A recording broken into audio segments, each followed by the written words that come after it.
બહાર નીકળી ગયા અને વાગ્યા છે 135 ઉપર થયું. અત્યારે વાતાવરણ કેટલું મસ્ત છે.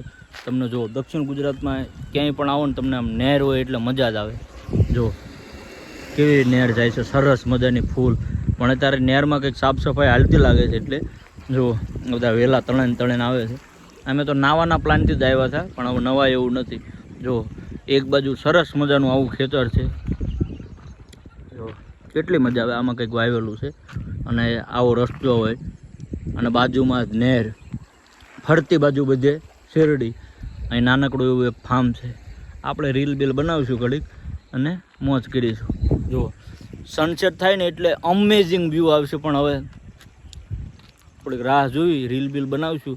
આપણે રવિવાર હોય ને એટલે નીકળી જવાનું. આજે રવિવાર નથી પણ રજા આવી જવા કારખાને, એટલે છેવટ 30 કિલોમીટર જતું રહેવાનું. એટલે આપણને મજા આવે. આમ કુદરતી વાતાવરણમાં થોડુંક રહેવું ને એટલે સારું લાગે. બાકી તો આપણે ઘોંઘાટમાં તો હોય જ છીએ. 6-7 દિવસ તારા એક દિવસ રજા મળે એટલે બહાર નીકળી જવાનું. બસ ગમે નહીં આવીને ખાલી 15 મિનિટ બેસો ને તોય આમ સારું લાગે. જો આવું વાતાવરણ હોય કોને ન ગમે.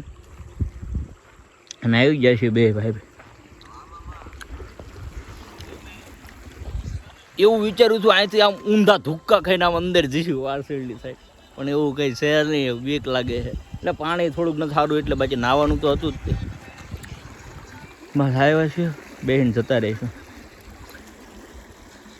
કે મામા સનસેટ જોવા આવ્યા હતા, પણ સનસેટ આડું એક ઝાડું આવી ગયું. પણ તો વ્યૂ જુઓ, અમેઝિંગ. જો આવો વ્યૂ જોવા તમે યાર સુરતથી બહાર નીકળતા હોય એટલે છે ને. બાકી જો કેટલી શાંતિ. અહીં તમે આમ 15 મિનિટ બેસો તો તમને આમ સારું લાગે. ઘડી બે ભાઈ આવ્યા છીએ અમે. રજા છે એટલે. બાકી તો અમે એવા રખડવ છીએ નહીં. રજા હોય ને એટલે આવતું રહેવાનું. તમે આવતા રહેજો. ક્યારેક સુરતની બહાર નીકળજો. માથું દુખતું હોય તો મટી જાય. ત્યાં છે ને નકરી ભીડ એટલી બધી હોય ને એટલે આમ આપણને એવું લાગે થોડું કે આમ ડિપ્રેશનમાં છે. પણ બહાર નીકળ્યું ને એટલે સારું લાગે છે. તમે જુઓ ખાલી બેઠા રહો ને 10-15 મિનિટ તોય મજા આવે. જો ખડખડ વહેતું પાણી, અવાજ સાંભળવાનો.